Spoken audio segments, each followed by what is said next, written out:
आइए आज की इस वीडियो हम लोग देखते हैं कि रेवेन्यू क्या है, रेवेन्यू के कितने कॉन्सेप्ट हैं और अलग अलग मार्केट सिचुएशन में रेवेन्यू कर्व जो है वो कैसा होगा। जैसे परफेक्ट कंपटीशन मार्केट है, वहाँ रेवेन्यू कर्व कैसा होगा, मार्जिनल रेवेन्यू कर्व कैसा होगा।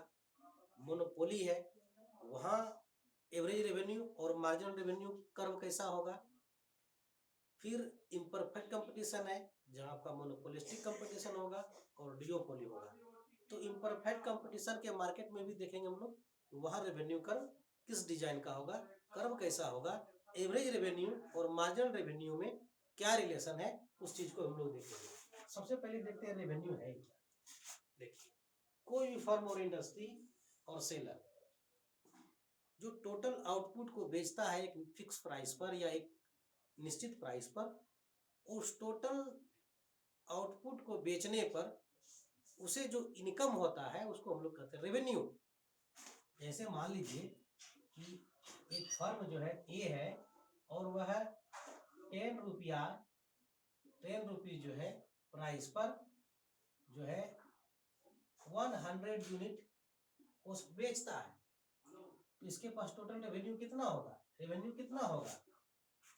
रेवेन्यू इसको आर भी लिखते हैं हम लोग। तो 10 रुपीज प्राइस पर 100 यूनिट, इसको मल्टीप्लाई कर देंगे तो 1000 रुपीज हो जाएगा, ये रेवेन्यू हुआ।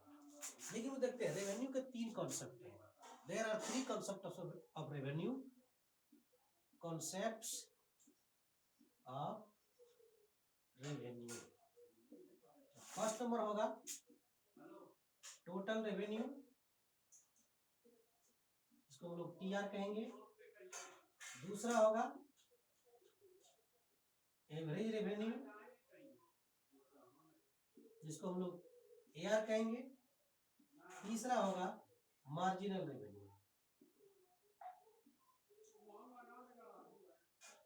जिसको हम लोग एमआर कहेंगे। तो एक तरफ से हम लोग देखते हैं भाई ये है क्या, टोटल रेवेन्यू क्या है, मार्जिनल रेवेन्यू क्या है, एवरेज रेवेन्यू क्या है। तो सबसे पहले हम लोग देखते हैं total revenue. First number total revenue, इसको हम लोग लिखेंगे टीआर। टीआर क्या है टोटल रेवेन्यू? देखिए कि जितनी क्वांटिटी सेल की जाती है, जितने आउटपुट को बेचा जाता है, उसको अगर आप प्राइस से मल्टीप्लाई कर देंगे तो टोटल रेवेन्यू आपको प्राप्त हो जाएगा। जैसे मान लीजिए प्राइस पी है और क्यू नंबर ऑफ आउटपुट है, पी प्राइस पर क्यू आउटपुट को बेचता है, तो इसका टोटल रेवेन्यू होगा पी इंटू क्यू। जैसे अभी हम लोग देखे थे जस्ट कि मान लीजिए प्राइस दिया हुआ है कि 10 रुपया पर यूनिट है, 10 रुपी पर यूनिट, और वह सेल करता है 100 यूनिट, तो टोटल रेवेन्यू कितना होगा? अब निकाल सकते हैं, आसानी से निकल जाएगा ये कि टोटल रेवेन्यू जो होगा वो होगा price into number of unit जो सेल किया जाता है। तो प्राइस 10 रुपीज पर यूनिट है, इसको 100 यूनिट को मल्टीप्लाई कर देंगे तो टोटल रेवेन्यू हो जाएगा 1000 रुपीज। ये है टोटल रेवेन्यू। तो चलते अब दूसरा देखते हो एवरेज रेवेन्यू क्या है। क्या है एवरेज रेवेन्यू? इसको देखिए,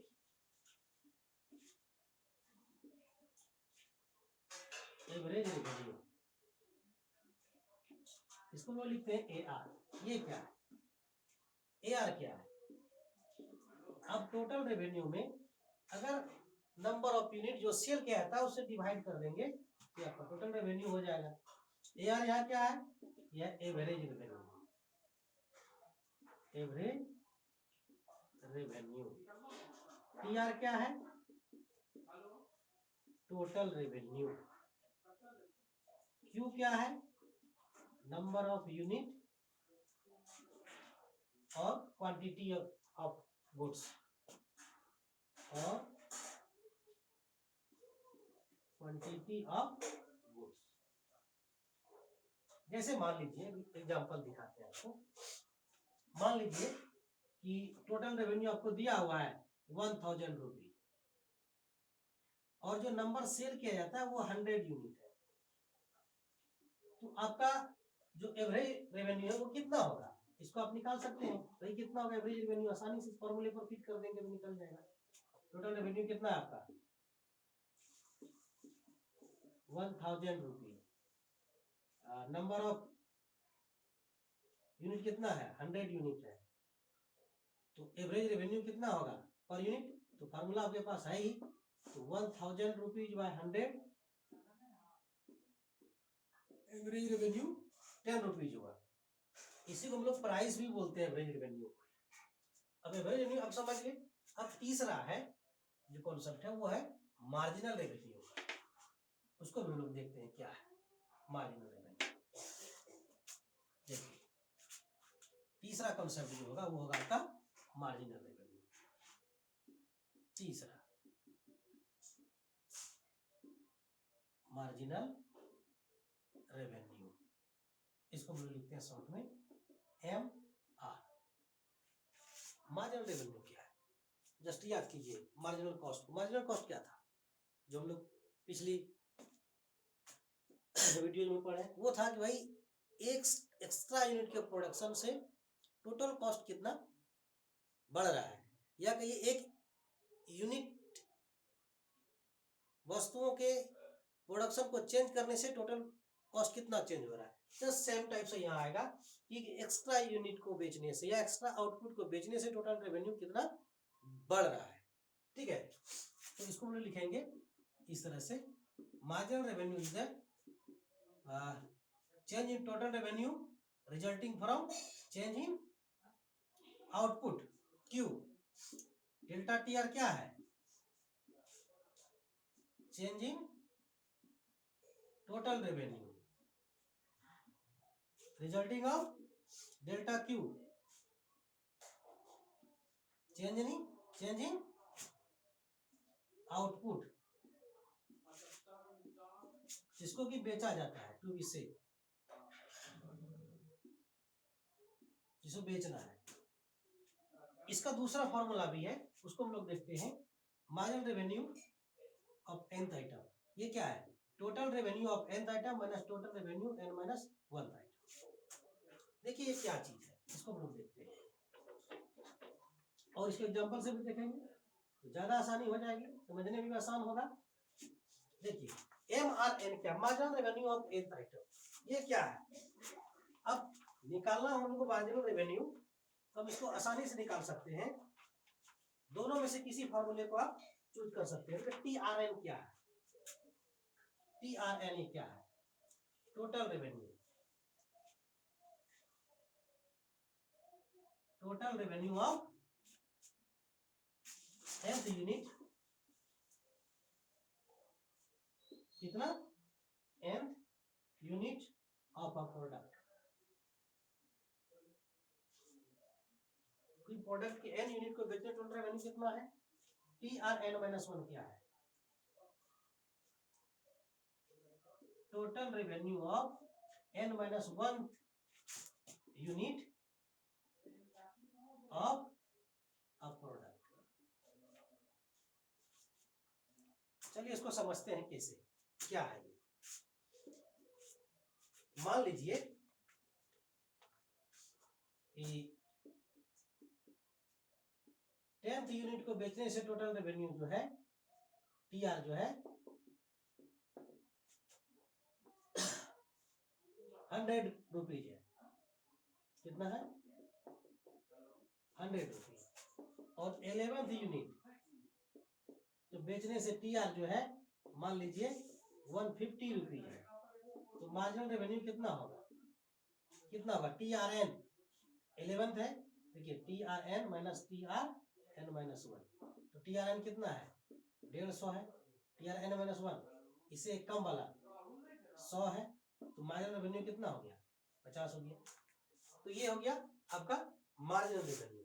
चलिए इसको हम लोग एक टेबल से समझते हैं, ये क्या है, तीनों को मार्जिनल रेवेन्यू, एवरेज रेवेन्यू और टोटल रेवेन्यू, जब इनको आप हम टेबल में देखेंगे तो इसमें एक रिलेशन स्पष्ट नजर आएगा। वो क्या रिलेशन आएगा, हम लोग एक एग्जांपल लेते हैं इसके लिए। तब और आसानी से आप समझ जाएंगे ये क्या है। चलिए देखते हैं,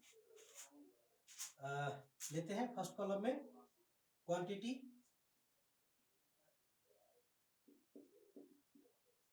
क्वांटिटी इसको हम लोग सोल्ड कर रहे हैं, बेच रहे हैं, लिख लेते हैं सोल्ड यूनिट में, और यहाँ लेते हैं टोटल रेवेन्यू TR, यहाँ लेंगे हम लोग मार्जिनल रेवेन्यू को MR, और तीसरा कॉलम में लेंगे हम लोग एवरेज रेवेन्यू को AR।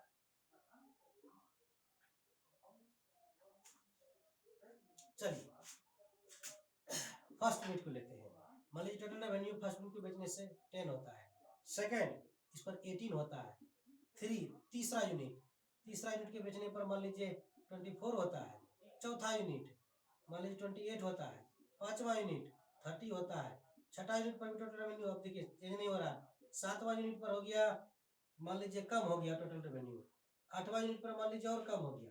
ये क्यों होता है इसको भी समझ जाएंगे। तो मार्जिनल रेवेन्यू क्या है, आपका फॉर्मूला क्या है, MRN -1, ठीक है।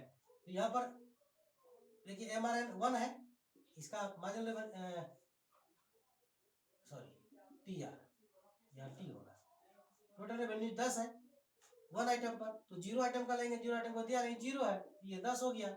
उसी तरह से इसका मार्जिनल रेवेन्यू 18 - 10 8, इसका हो जाएगा, इसमें 3 आइटम का जो टोटल रेवेन्यू है इसमें माइनस करेंगे 3 से कम वाला 2 वाला 18 6 हो गया। उसी तरह ये 28 - 24 ये 4 हो गया, ये 30 है 30 - 28 2 हो गया, 30 - ये 30 0, अब ये 28 - 30 -2, ये 24 - 28 -4, क्या देख रहे हैं आप, ये कैसे निकला मार्जिनल रेवेन्यू देख रहे हैं।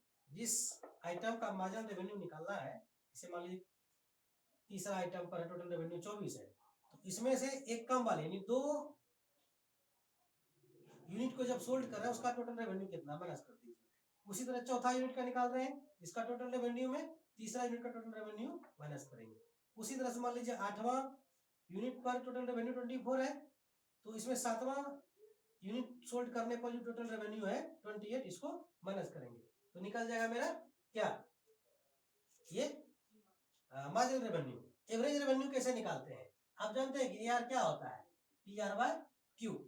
तो टोटल रेवेन्यू यहाँ कितना है 10 है, यूनिट कितना है, कितना सोल्ड कर रहे हैं 1, तो 10/1 10। उसी तरह निकालिए 18 टोटल रेवेन्यू, 2 यूनिट सोल्ड कर रहे हैं तो 18/2 9। उसी तरह तीसरा पर टोटल रेवेन्यू 24, बेच रहे हैं 3 यूनिट को 8, और चौथा यूनिट पर 28, बेच रहे हैं 4 यूनिट को 7। उसी तरह से यहाँ निकालिए हो जाएगा कितना 30/5 6, इसका हो जाएगा 30/6 5, ये हो जाएगा 28/20, इसका टोटल रेवेन्यू 28 है 7 यूनिट का, ये हो जाएगा 4, और इसका 24/8 3। अब क्या देख रहे हैं, देखिए एवरेज रेवेन्यू क्या हो रहा है, एकदम कम हो रहा है, देख लीजिए एवरेज रेवेन्यू लगातार कम होते जा रहा है। मार्जिनल रेवेन्यू देखिए ये भी कम हो रहा है, देखिए जब तक मार्जिनल रेवेन्यू 10 8 6 4 2 0 पॉजिटिव है, देख लीजिए MR जब तक पॉजिटिव है, ठीक है, यहां तक पॉजिटिव है, उसके बाद देखिए MR क्या हुआ, नेगेटिव हो गया। एवरेज रेवेन्यू देखिए ये भी कम हो रहा है,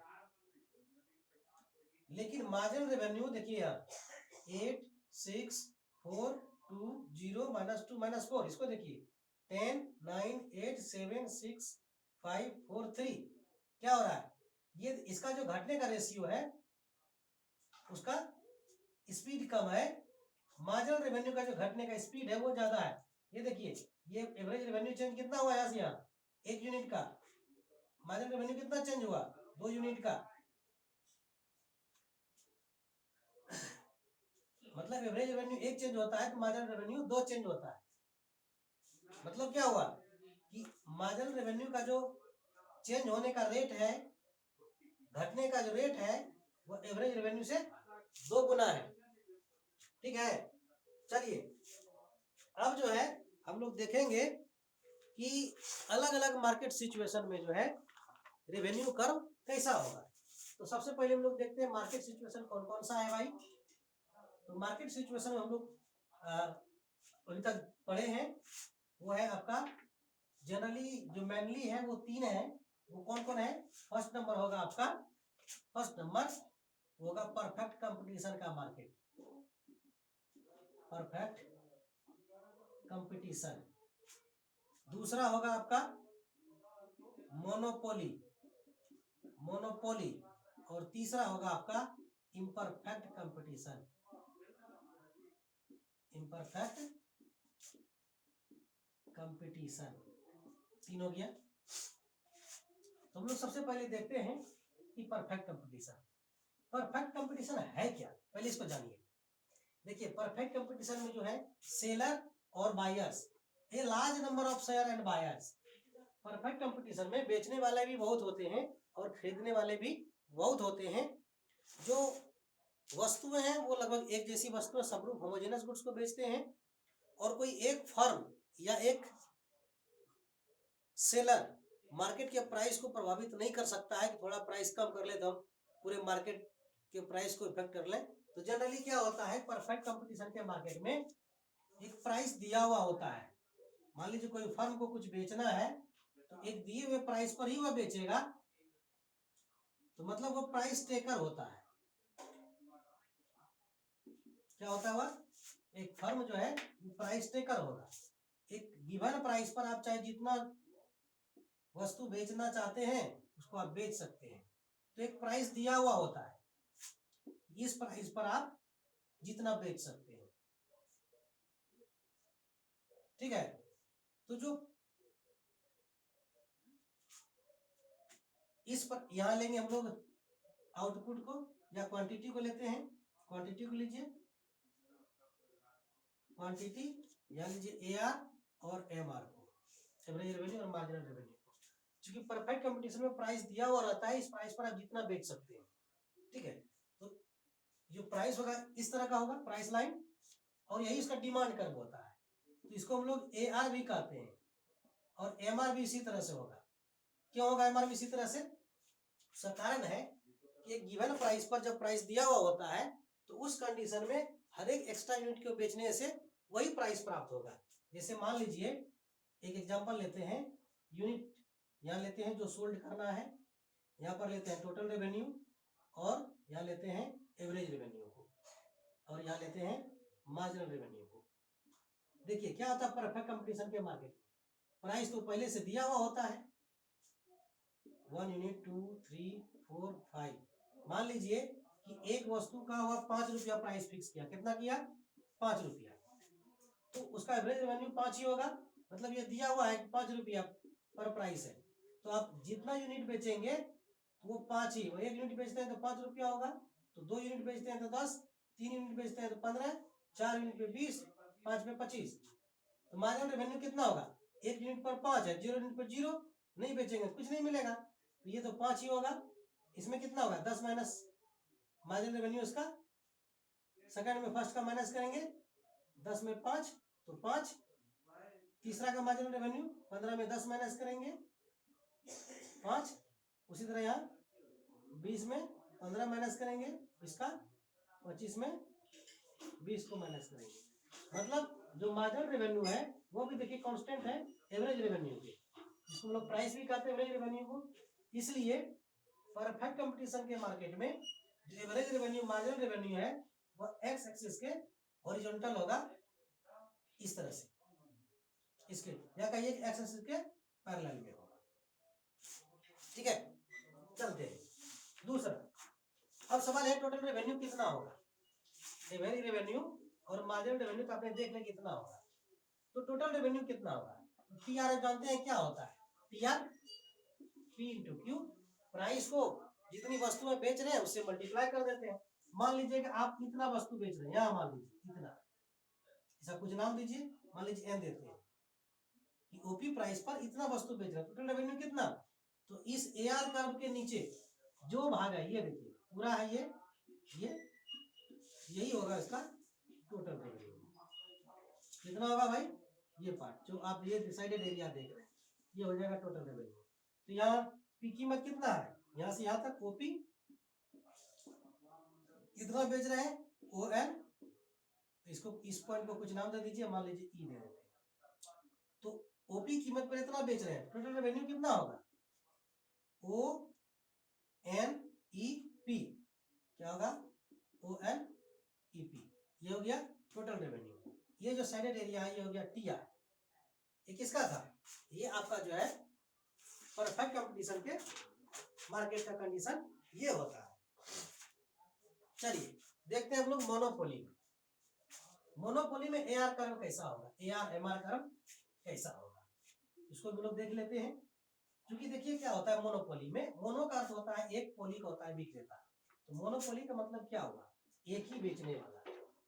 तो मार्केट का ऐसा सिचुएशन या ऐसा बाजार जहां एक ही बेचने वाला हो या एक ही फर्म हो जो उस वस्तु को बनाता है, वो हो जाएगा क्या, मोनोपोली। देखते हैं मोनोपोली क्या होगा, मोनोपोली हिंदी में कहते हैं इसको एकाधिकार, एकाधिकार मोनोपोली। ये दो शब्द है इसमें, मोनो प्लस पोली। मोनो का अर्थ होता है ओनली वन और पोली होता है सेलर। तो एक ही सेलर होगा, एक ही विक्रेता होगा।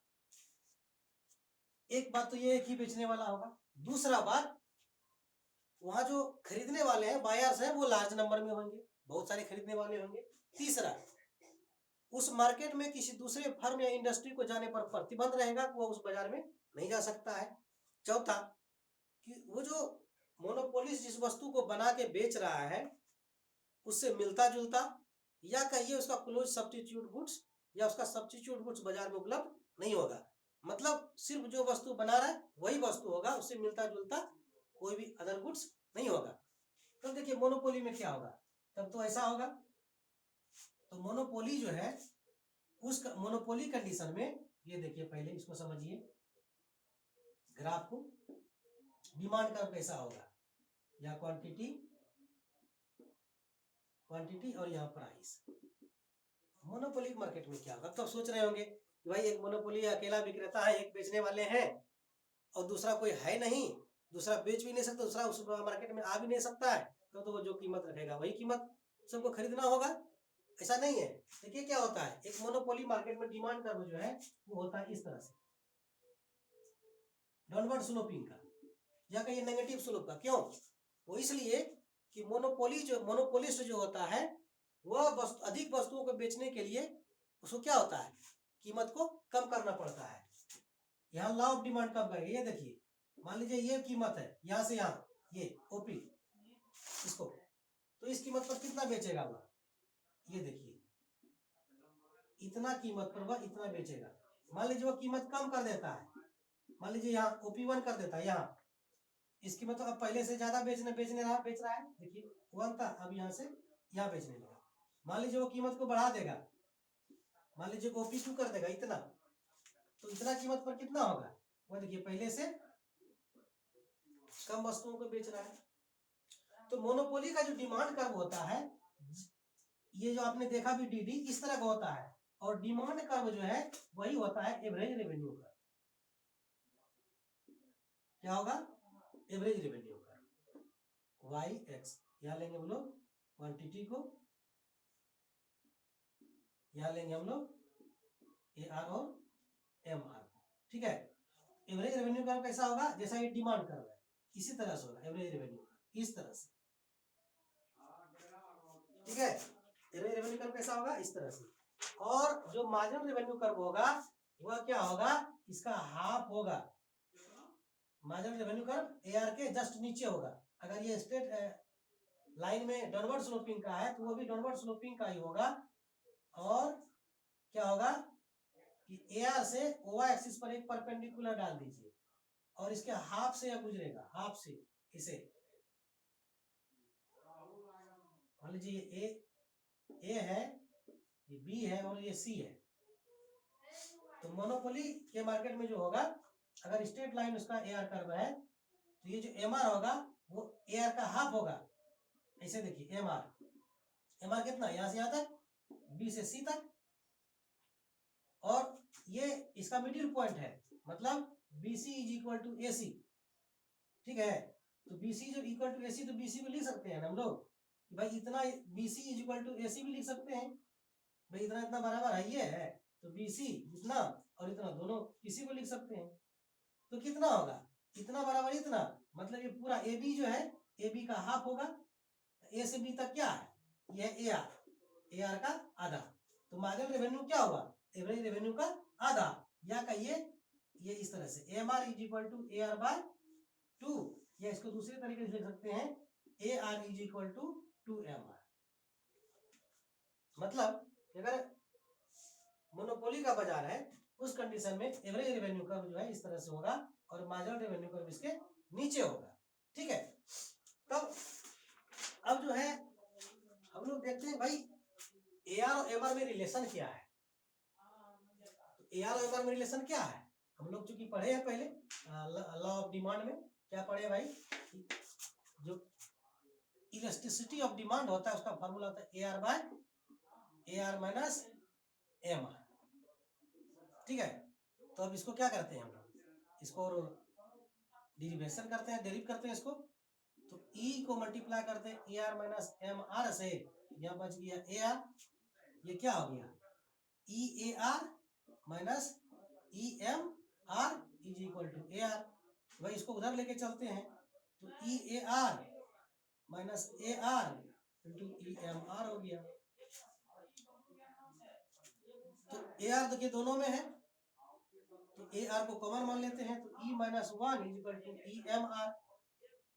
तो एम आर कितना होगा, A R into E minus one by E, देखिए ये हो गया हुआ ना। ए आर क्या है, ए आर ही पी है, तो एम आर कितना होगा P into E minus one by E. क्या है, इलास्टिसिटी ऑफ डिमांड है। तो अब पी निकालना हो तब क्या करेंगे, पी निकालने के लिए हम क्या करेंगे, देखिए तो पी कैसे निकालेंगे आप, ये देखिए, तो P इज इक्वल टू कितना होगा, एम आर में डिवाइड करेंगे इससे, E minus one by E से, ये कितना हो जाएगा, ऊपर चला जाएगा, और M R into E minus, sorry ये देखिए एम आर हो गया, ये ऊपर चला जाएगा ई माइनस वन। ये रिलेशनशिप जो है ए आर और एम आर में है। चलते हैं, अब तीसरा कंडीशन जो है वो है इम्परफेक्ट कंपटीशन।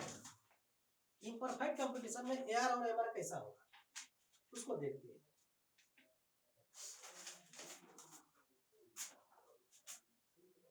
तो मोनोपोली में आपने देख लिया भाई ए आर और एम आर कर्व कैसा होता है। अब हम लोग देखेंगे कि जो इम्परफेक्ट कंपटीशन है उसमें कैसा होगा। उसमें भी इसी तरह का होगा, लेकिन थोड़ा अंतर जो होगा वह क्या होगा उसको भी उसको देखेंगे। तीसरा है इम्परफेक्ट कंपटीशन। क्या है, इम्परफेक्ट कंपटीशन, इसको हम लोग कहते हैं अपूर्ण प्रतियोगिता। इसका जो कॉन्सेप्ट आया था वो आया था एक जॉन रॉबिन्सन और दूसरा जो है जॉन रॉबिन्सन के थ्रू दिया गया था ये कॉन्सेप्ट, और एक